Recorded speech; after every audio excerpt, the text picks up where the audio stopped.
I'm Natalie Mitchell, 32, and last month my sister Rebecca did something unforgivable. As the manager of First National Bank, she's always looked down on me, but I never expected public humiliation. When I timidly asked to withdraw my last $99, she sneered, "We don't serve beggars here," loud enough for everyone to hear. What she didn't know was that 3 days earlier, I'd inherited $2.8 billion. The look on her face when I returned? Priceless. Before I continue, where are you watching from? Hit like and subscribe to support stories of sweet karma served ice cold. Growing up in suburban Chicago, Rebecca and I shared a bedroom but lived in different worlds. 5 years my senior, she was everything our parents wanted: disciplined, academically gifted, and ambitious. Her room was filled with trophies and honor roll certificates, while mine had sketchbooks and paint-splattered canvases. "Why can't you be more like your sister?" became the soundtrack of my childhood. Rebecca graduated as valedictorian, earned her business degree from Northwestern with honors, and landed a coveted position at First National Bank right out of college. Within 6 years, she became the youngest branch manager in the bank's history. Meanwhile, I followed my passion for art, attending a less prestigious state college on a partial scholarship. My parents barely attended my graduation, as it coincided with Rebecca receiving an industry award. "She's making connections," Mom explained. "You're just getting a piece of paper for drawing pictures."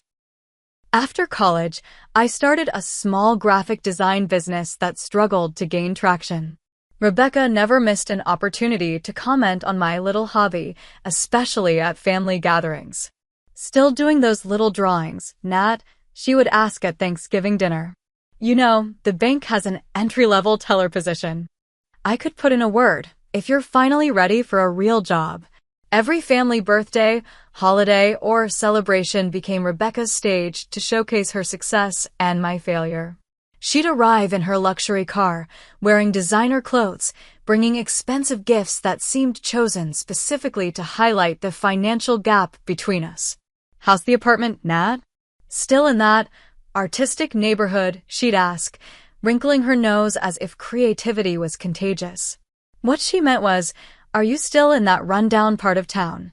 Our parents beamed with pride at Rebecca's every achievement, while offering me sympathetic pats and suggestions about stable career options. Their retirement fund was managed by Rebecca, their vacations planned around her schedule, their conversations dominated by her accomplishments. Last year, I finally caught a break when a marketing firm hired me as their creative director. The position came with a decent salary and benefits, something Rebecca couldn't dismiss as easily. For 6 months, I felt like I was finally gaining ground, maybe even earning a modicum of respect from my family. Then came the corporate restructuring. As the newest director, I was the first to be let go. "Budget cuts," they explained, offering a meager severance package that barely covered 2 months' rent. The timing couldn't have been worse. The economy had tanked, freelance work dried up, and my savings had been invested in a new computer and software for the job I no longer had. Within weeks, my bank account dwindled to double digits. I avoided family gatherings, making excuses about deadlines and projects that didn't exist.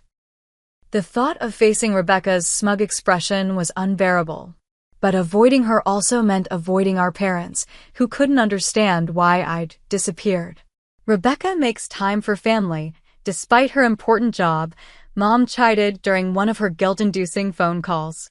In a moment of weakness, I reached out to Rebecca for emotional support. Not money, just a sister to talk to about my fears and disappointments. We met for coffee at an expensive cafe of her choosing. "You know," she said, stirring her latte with precision, "this is what happens when you chase pipe dreams instead of stability. Art is a hobby, not a career." I left that coffee shop with my pride in tatters and the bill for both our drinks on my nearly maxed-out credit card. As my financial situation deteriorated, my apartment's rent came due. After paying utilities and buying the minimum groceries needed to survive, I had exactly $99 left in my account. I needed that money for bus fare to job interviews and a portfolio printing for a potential freelance client. With no other options, I steeled myself to visit Rebecca's bank. Not to ask for a loan or handout, just to withdraw my own money, the last of it. I never imagined that simple transaction would change both our lives forever. The morning of the incident, I woke up to an eviction warning slipped under my door. Pay within 3 days or face proceedings. My refrigerator contained half a carton of milk, some wilting vegetables, and condiment packets I'd collected from takeout orders back when I could afford such luxuries. I dressed in my most professional outfit, the same one I'd worn to job interviews that week. It had been dry cleaned last month with my dwindling funds, and I'd been carefully hanging it up after each use to maintain its appearance. My makeup was applied with precision to hide the dark circles from sleepless nights worrying about bills. First National Bank stood like a fortress in downtown Chicago, all gleaming glass and imposing marble.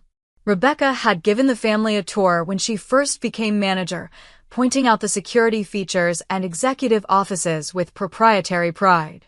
Now, approaching those same revolving doors felt like walking toward a firing squad. The interior was climate-controlled perfection. Not too cold, not too warm. Classical music played softly in the background. Well-dressed customers sat in plush waiting areas, scrolling through phones that probably cost more than my monthly rent. Security cameras monitored every angle, their tiny red lights blinking like judgmental eyes. Several employees glanced up as I entered. Recognition flickered across their faces. Not of me as an individual, but as Rebecca's sister. I'd met some of them at the bank's Christmas party last year, where Rebecca had introduced me with the qualifier, my sister, the artist. She's between projects right now. I joined the line for the tellers, nervously shifting my weight from one foot to another. The woman ahead of me discussed transferring thousands between accounts, as casually as ordering coffee. Behind me, a man in an impeccable suit checked his Rolex impatiently. Maybe I should just leave, I thought, my chest tightening with anxiety. But where would I go? What would I do without that $99? From her glass office overlooking the main floor, Rebecca presided over her domain. I could see her through the windows, gesturing authoritatively during what appeared to be a staff meeting. Employees nodded attentively at whatever she was saying. She looked immaculate in a tailored navy suit, her dark hair pulled back in a sleek bun, exuding confidence and control. Next, please. The teller's voice snapped me back to reality. Young and professionally dressed, his name tag read Tyler. I approached the counter, conscious of my scuffed shoes against the polished marble floor. I'd like to make a withdrawal, please, I said, sliding my ID and bank card across the counter. Certainly, Ms. Mitchell. He typed my information into his computer. How much would you like to withdraw today? My voice dropped to almost a whisper. $99. Tyler's fingers hesitated over the keyboard. $990? No, I said, feeling heat rise to my cheeks. Just $99. He glanced at his screen, then back at me with uncertainty. One moment, please. Something in his expression made my stomach knot. He picked up his phone, murmured something I couldn't hear, then gave me a tight smile. Someone will be right with you. I knew what that meant before the office door even opened. Rebecca emerged, speaking quietly to a colleague before turning her attention to the floor. When her gaze landed on me, her professional smile faltered for just a moment before returning with renewed brilliance. She approached with measured steps, her heels clicking authoritatively against the marble. Natalie. What a surprise. Hello, Rebecca, I managed, acutely aware of curious glances from other customers and staff. Is there a problem with my sister's transaction? She asked Tyler, though her eyes remained fixed on me. She wants to withdraw $99, he replied, emphasizing the amount slightly. Rebecca's perfectly shaped eyebrows rose. $99? Not $990. Just $99, I confirmed, wishing the floor would open up and swallow me whole. She glanced at Tyler's computer screen, then back at me. Something shifted in her expression, a coldness settling over her features. "I see," she said, her voice carrying in the suddenly quiet bank. "And that will leave." "That will leave the account empty," Tyler replied softly. Rebecca straightened, adjusting her already perfect suit jacket. "I'm sorry, Natalie, but we don't normally process such minimal transactions at this branch. We serve primarily business clients and high-net-worth individuals." My face burned. "It's my money, Rebecca." "Of course it is," she replied with false sweetness. Then, louder than necessary, "But honestly, we don't serve beggars here. Perhaps the check cashing store down the street would be more appropriate for your financial situation." The bank fell silent. Every eye was on us. Tellers paused mid-transaction, customers stopped their conversations, security guards shifted uncomfortably. In that moment, I felt smaller than I ever had before, reduced to nothing by my own sister in front of dozens of strangers. Tears threatened, but I refused to give her the satisfaction. With trembling hands, I collected my ID and bank card. "Thank you for your time," I managed, the words scraping my throat like broken glass. As I turned to leave, Rebecca called after me, "Let me know if you need financial planning advice, Nat. Clearly, you could use it." Soft, uncomfortable laughter rippled through the bank as I pushed through the revolving door into the unforgiving Chicago wind, my last shred of dignity left behind on that polished marble floor. I barely made it to my car before the tears came. Parked 3 blocks away to avoid the expensive parking garage, my 10-year-old Honda sat like a faithful old dog waiting for its owner. Inside its familiar confines, I finally let go, sobbing until my throat hurt and my eyes burned. How could she? I whispered to the empty car. Her own sister. My phone buzzed with a text from Mom. "Rebecca said you came to the bank today. Everything okay?" Of course Rebecca had already called her. Of course she was controlling the narrative. I turned my phone off without responding. As my tears subsided, I remembered the certified letter that had arrived 3 days earlier. It had seemed so surreal that I'd almost convinced myself I'd dreamed it. The previous Friday, I'd been sorting through bills I couldn't pay when the doorbell rang. A courier had me sign for an official-looking envelope from Harrington, Wells and Associates, attorneys at law. My first thought was that someone was suing me, another disaster to add to my growing collection. Instead, inside was a letter that began with words that seemed pulled from a fairy tale. "Dear Ms. Mitchell, we are pleased to inform you that under the last will and testament of Theodore James Mitchell, you have been named the primary beneficiary of his estate." Theodore James Mitchell, my grandfather. A man I'd met perhaps 3 times in my life before he had a falling out with my father and disappeared from our family narrative. He was mentioned only in whispers at family gatherings, and always with disapproval. What followed in that letter defied comprehension. Grandpa Ted, as I vaguely remembered calling him, had founded a tech startup in his 60s. That company had recently been acquired by one of the Silicon Valley giants, and his majority stake had converted to publicly traded shares worth approximately $2.8 billion. And he had left it all to me. Not to my father, his son. Not to Rebecca, the accomplished financier. To me, the struggling artist he'd barely known. I had laughed hysterically when I first read it, certain it was an elaborate scam. But the letter contained details no scammer could know, memories of the wooden blocks he'd carved for me on my 5th birthday, the specific color of his study, where he'd once let me draw while he worked. Still doubtful, I'd called the law firm, expecting the number to be disconnected. Instead, I'd been put through immediately to Malcolm Harrington himself, senior partner. "Ms. Mitchell, we've been trying to locate you for several weeks," he'd explained. "Your grandfather was very specific about his wishes. He left a letter for you as well." That same afternoon, I'd sat in a leather chair across from Malcolm Harrington as he walked me through the inheritance. Stock certificates, property deeds, bank accounts, all transferred to my name. The paperwork had been finalized the day before. But why me? I'd asked, still stunned. I barely knew him. Malcolm had handed me a sealed envelope. He asked that you read this privately. Later that night, I'd opened my grandfather's letter with trembling hands. Dear Natalie, you won't remember this, but when you were 6 years old, you showed me a drawing you'd made. Your parents dismissed it, and your sister mocked it. But I saw something they didn't, pure creativity and joy. In that moment, I recognized a kindred spirit. I built my company based on one creative idea everyone told me was worthless. I recognized the same spark in you that everyone tried to extinguish in me. Rebecca reminds me of your father, brilliant with numbers, but blind to the value of imagination. She'll do well in life without any help from me. You, however, deserve the chance to create without constraints. Use this money wisely, but never forget why I chose you. Not because you need it more, but because you'll do more interesting things with it. Your grandfather. Ted.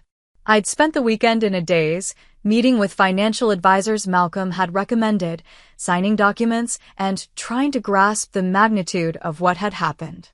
I decided not to tell my family until everything was finalized, partly to ensure it was real, and partly because I needed time to process this life-altering change. My plan had been to quietly transfer the funds through another bank, to avoid the inevitable drama with Rebecca.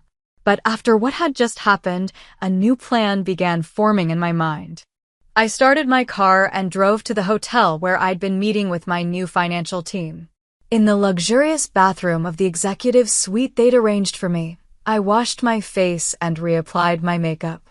I changed into the new outfit I'd purchased yesterday, a Chanel suit that cost more than my old monthly salary. Looking at my reflection, I barely recognized myself.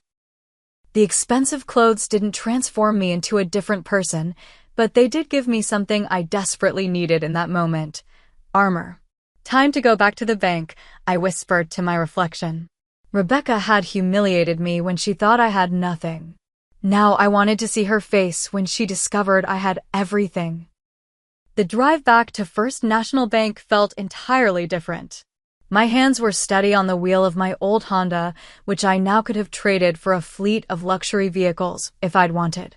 But there was something poetic about returning in the same car, wearing new clothes but being the same Natalie underneath.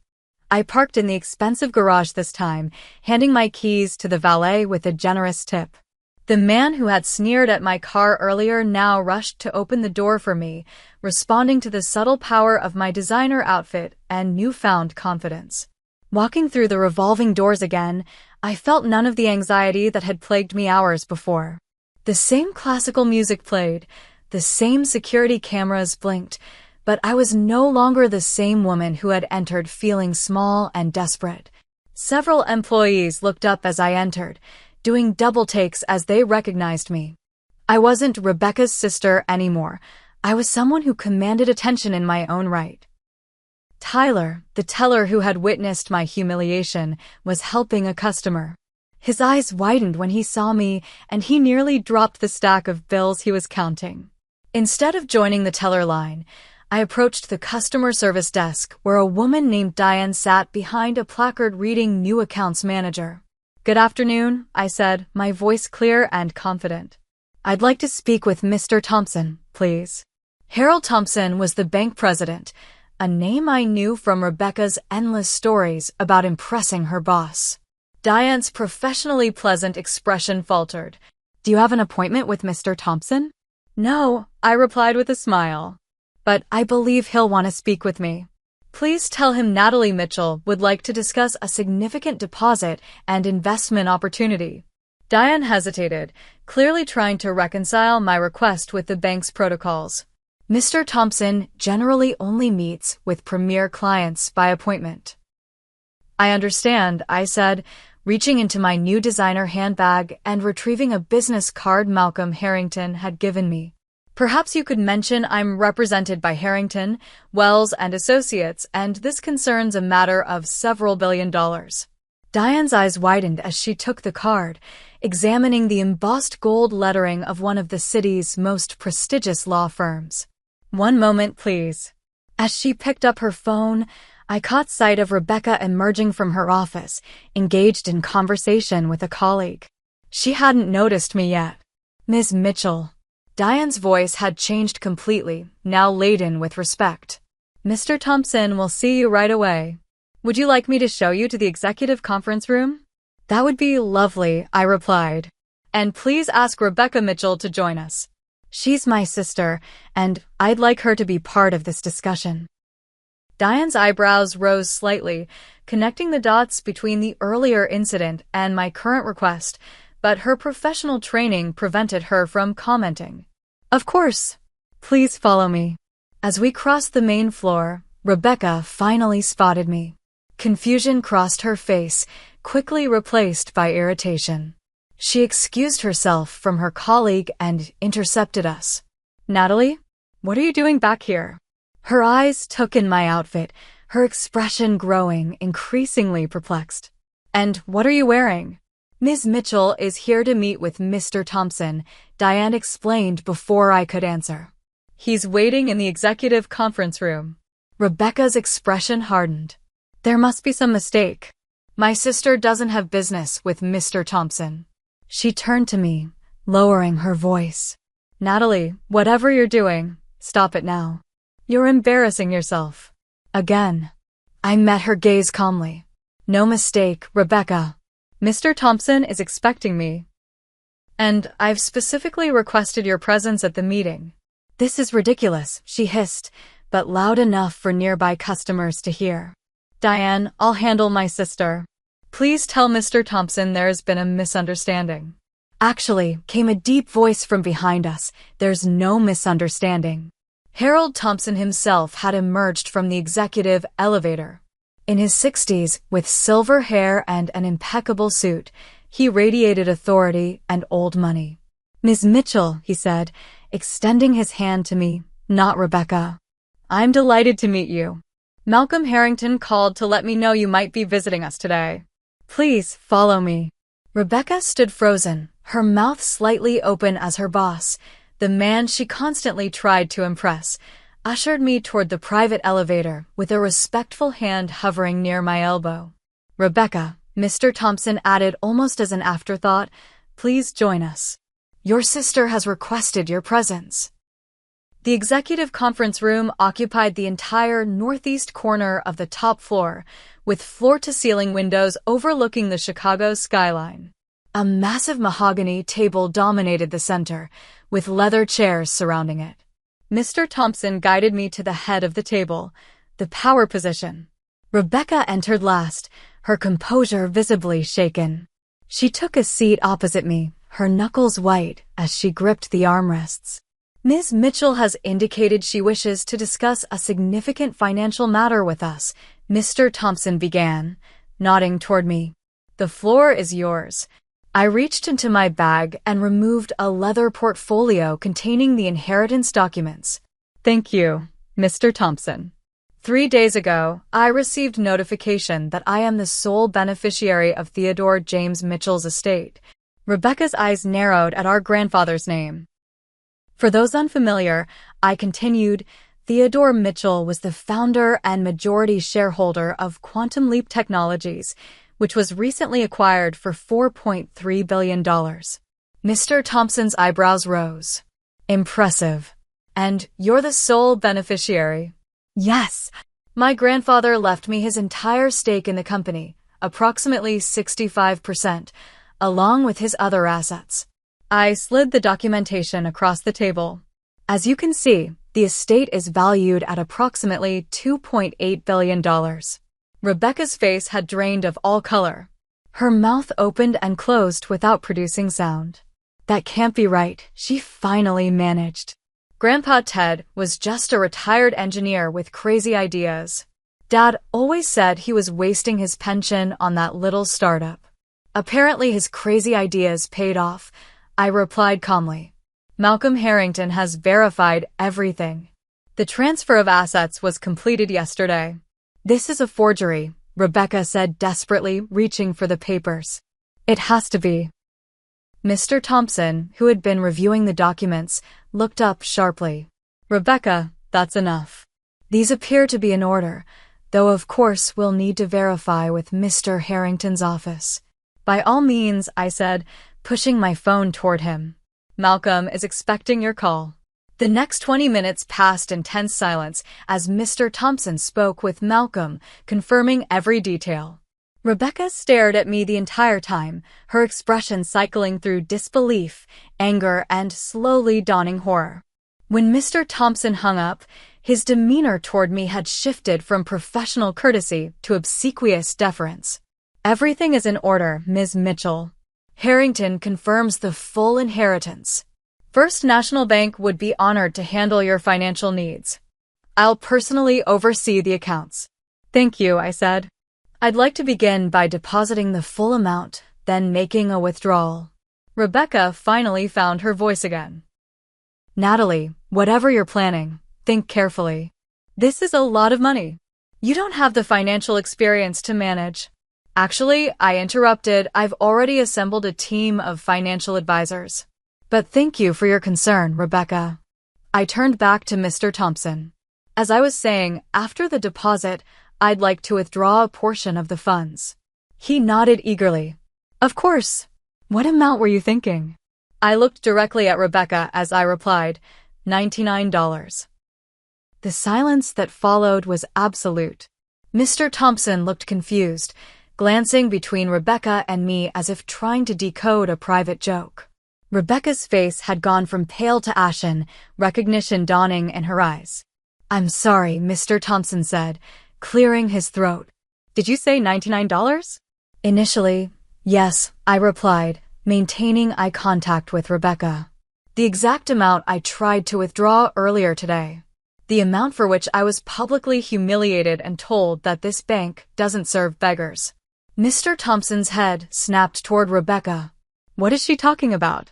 Rebecca's professional composure crumbled. There was a misunderstanding earlier. Natalie came in to make a withdrawal, and I perhaps wasn't as accommodating as I should have been.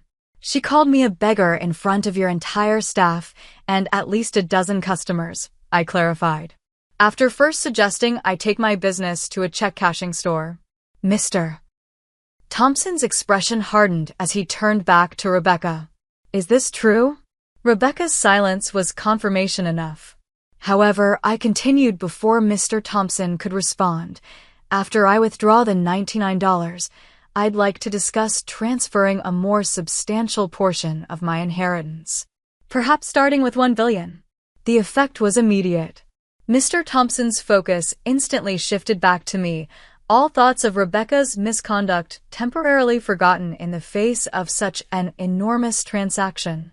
$1 billion, he repeated, almost reverently. Of course, Ms. Mitchell. For a transaction of this magnitude, we'll need to make special arrangements. If you'll excuse me for just a moment. He practically ran from the room, already barking instructions into his phone before the door closed behind him. Left alone with Rebecca, I waited for her to speak first. You knew, she finally said, her voice barely above a whisper. When you came in this morning, you already knew about the inheritance. Yes. Then why? She couldn't even finish the question. Why did I only ask for $99? I supplied. Because that's all I needed. Bus fare for job interviews and printing costs for my portfolio. I wasn't ready to access the inheritance yet. I was still processing it. Still trying to understand why Grandpa Ted chose me. Rebecca's face contorted. Why did he choose you? What possible reason?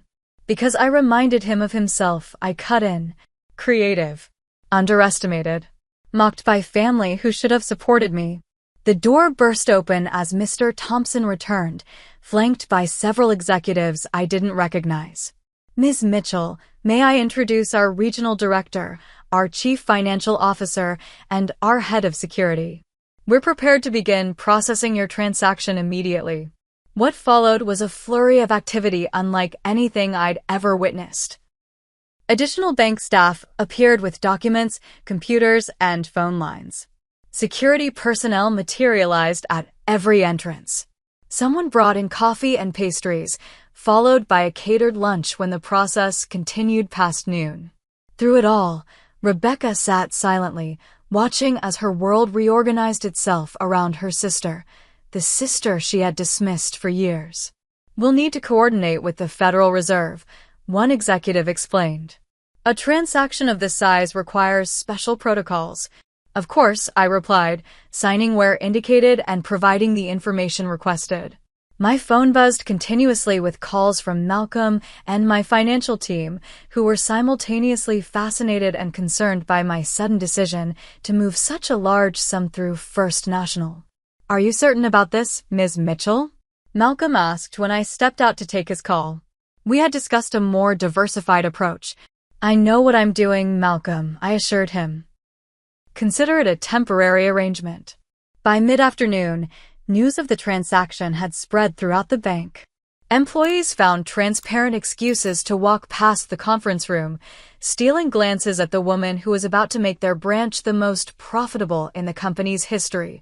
Tyler, the teller from earlier, was brought in to verify my identity again as part of the procedural requirements.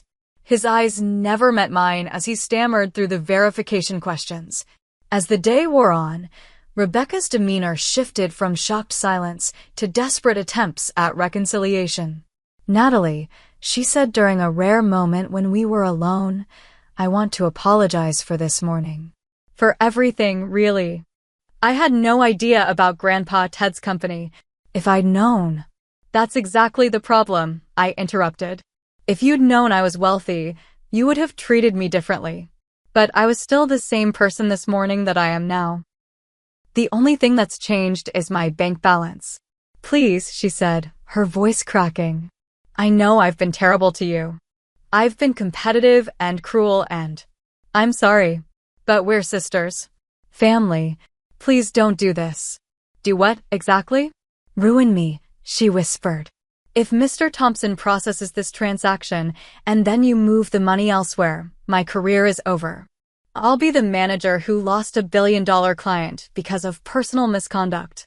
For the first time, I saw genuine fear in her eyes.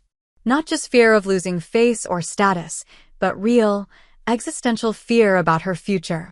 Before I could respond, Mr. Thompson returned with a final set of documents. "Everything is in order, Ms. Mitchell. The Federal Reserve has been notified, our security protocols are in place, and we're ready to complete the transfer." He beamed at me. "First National Bank is honored to welcome you to our family of premier clients." As he slid the final authorization form across the table, Rebecca did something I never expected. She slid from her chair onto her knees beside me. "Natalie, please," she whispered, tears streaming down her face. "I'm begging you. Not for the money, keep every penny, but please don't destroy everything I've worked for. I know I don't deserve your mercy, but I'm asking for it anyway." The entire room froze. Executives averted their eyes from the spectacle of the once proud bank manager on her knees. Mr. Thompson looked mortified, clearly calculating the professional damage of the scene. I looked down at my sister, really looked at her, perhaps for the first time in years. Behind the perfectly applied makeup and designer suit, I saw something I'd never noticed before: insecurity. The constant need to prove herself, to be the best, to put others down, to raise herself up. It all came from a place of profound fear. In that moment, with the power to crush her completely, I realized I didn't want to. What would that make me? Just another person who used money as a weapon. I picked up the pen, signed the authorization form, and handed it back to Mr. Thompson. "The transaction is approved," I said calmly. "And Mr. Thompson, I'd like to have a private word with my sister. Would you mind giving us the room for a few minutes?" When the door closed behind the last bank executive, leaving Rebecca and me alone in the vast conference room, the silence felt physical, like something we could touch. She remained on her knees, mascara tracking down her cheeks, her perfectly styled hair now disheveled. "Get up, Rebecca," I said quietly. "You don't need to kneel." She rose unsteadily, smoothing her skirt with trembling hands. "What happens now?" she asked, her voice hoarse. I gestured to the chair across from me. "Now we talk." "Really talk, Maybe for the first time. Rebecca sank into the chair, looking smaller somehow, diminished. I don't understand why you came back.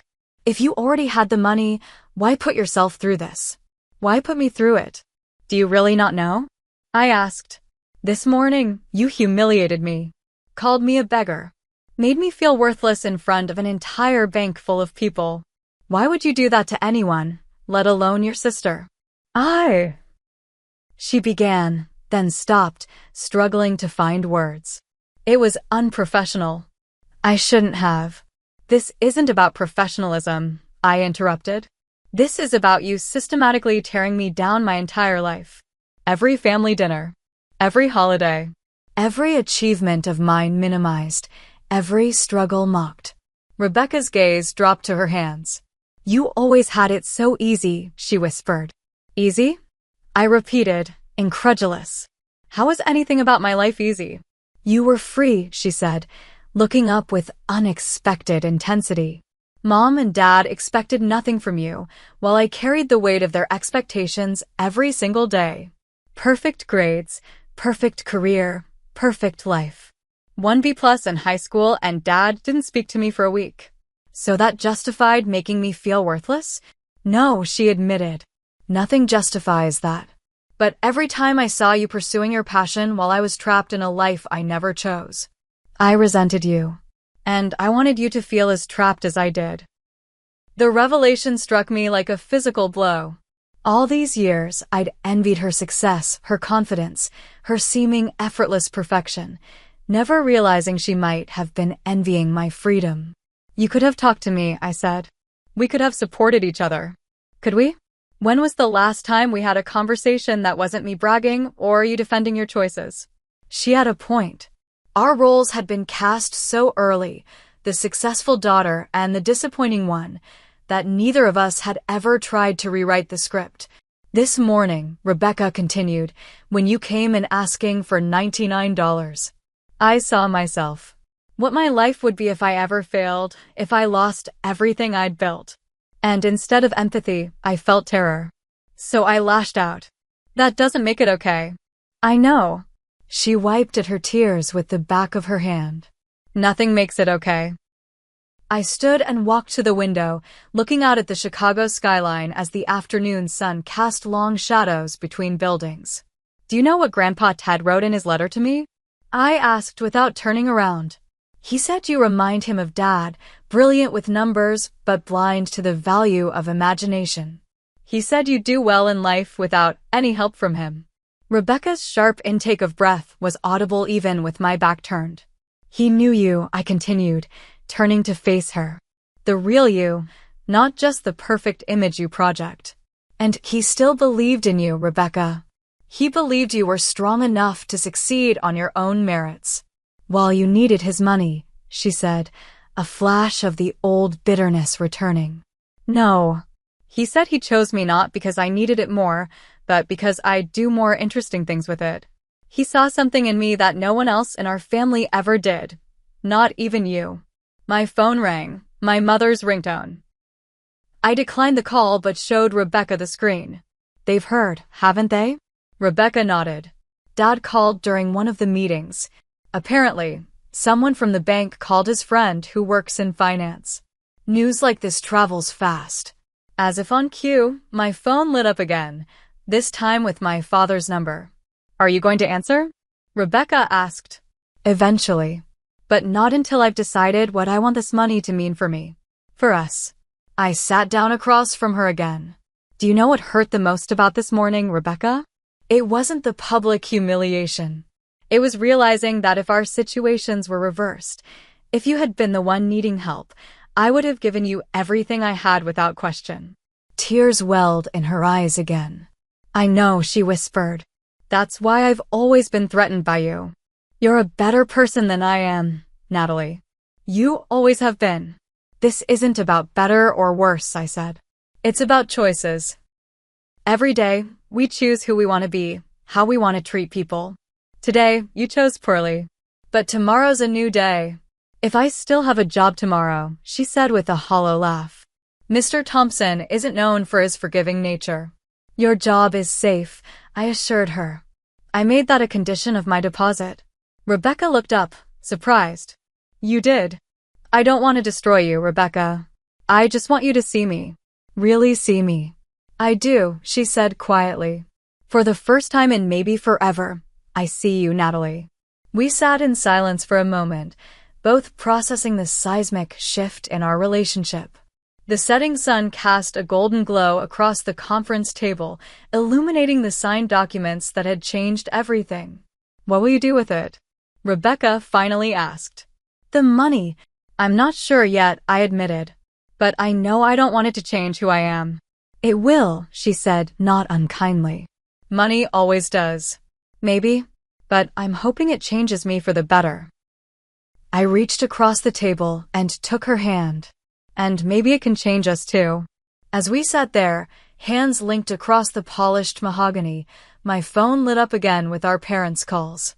Outside the conference room, bank executives waited impatiently for our private conversation to end. The world was already changing around us, responding to the new reality of my wealth. But in that moment, for the first time in our adult lives, Rebecca and I were just sisters, stripped of pretenses, competitive drives, and the roles we'd been assigned since childhood. Two women connected by blood and history, finally seeing each other clearly through the wreckage of our old relationship. I should warn you, I said, breaking the silence. Mom and Dad are going to be insufferable about this. Rebecca laughed, a genuine laugh without the usual edge of superiority. God, yes. Dad's probably already planning how to pitch his new business ideas to you. And Mom will suddenly remember how she always supported my artistic endeavors. Remember when she called your first gallery showing a cute little hobby display? We both laughed, the shared memory bringing us together rather than dividing us for once. As the sun dipped below the horizon, casting the room in twilight, I realized this inheritance had already given me something more valuable than billions in a bank account. It had given me a chance at a real relationship with my sister, one built on mutual respect rather than resentment. Come on, I said, standing up. Let's go face the firing squad of executives waiting outside.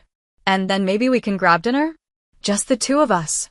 Rebecca nodded, rising from her chair with a new humility that suited her better than her previous arrogance. I'd like that. But you're buying, billionaire. Deal, I replied with a smile. Just as long as you promise never to call me a beggar again. Never, she promised, and for the first time in years, I believed my sister was telling me the truth. 6 months passed in what felt like the blink of an eye. Autumn in Chicago gave way to a bitter winter, which reluctantly yielded to the first hopeful buds of spring. The world continued turning, people went about their lives, and somewhere in that beautiful chaos, I found my footing as a billionaire. The day after the bank incident, my face appeared on financial news networks and business publications. Unknown artist inherits tech fortune became the headline of the week, followed by speculation about how I would use the money and whether I had the acumen to manage it. Malcolm advised me to maintain a low profile while we established the infrastructure to handle the inheritance. I rented a modest but secure apartment downtown, nothing ostentatious, but with enough space for an art studio flooded with natural light. My first major decision was creating the Mitchell Creative Foundation, dedicated to supporting artists and entrepreneurs from disadvantaged backgrounds. I remembered all too well the grants I'd applied for and never received. The doors closed because I lacked connections or pedigree. You're giving away money already? My father had asked during one of our newly frequent phone calls. Shouldn't you focus on growing your wealth first? I have more than I could spend in 10 lifetimes. Dad, I'd explained. Grandpa Ted wanted me to do interesting things with it. This feels right. My parents had been exactly as Rebecca predicted, suddenly interested in every aspect of my life, available for lunch whenever I called, eager to introduce me to their friends' children who, coincidentally, worked in finance or investment. I established clear boundaries early, allocating a generous, but fixed sum for their retirement, and making it clear that business pitches should go through proper channels like anyone else's. They were disappointed but adapted, our relationship settling into something more genuine than before. Rebecca's journey proved more complicated. The incident at the bank resulted in a formal reprimand from Mr. Thompson, who kept her as branch manager only because of my explicit request. Her relationship with her colleagues changed. Some openly resented her continued employment, viewing it as preferential treatment despite her misconduct. 2 months after the incident, as we now called it, Rebecca requested a transfer to a smaller branch in a Chicago suburb. It came with a slight demotion and pay cut, but she seemed relieved rather than bitter about the change. "It's actually nice," she confessed during one of our newly established weekly dinners. "Less pressure. I'm sleeping better than I have in years." Today, we were meeting at a small Italian restaurant we'd discovered together, neutral territory away from the bank, my foundation offices, or our parents' watchful eyes. Rebecca arrived first, already seated at our usual corner table when I walked in. "Sorry I'm late," I said, hanging my coat on the back of my chair. "Board meeting ran long." "The foundation or the tech company?" she asked, pouring me a glass of water. "Foundation. We're launching a new grant program for public school art teachers." Rebecca smiled, a genuine smile that reached her eyes, something I was still getting used to seeing. "You're really making a difference, Nat."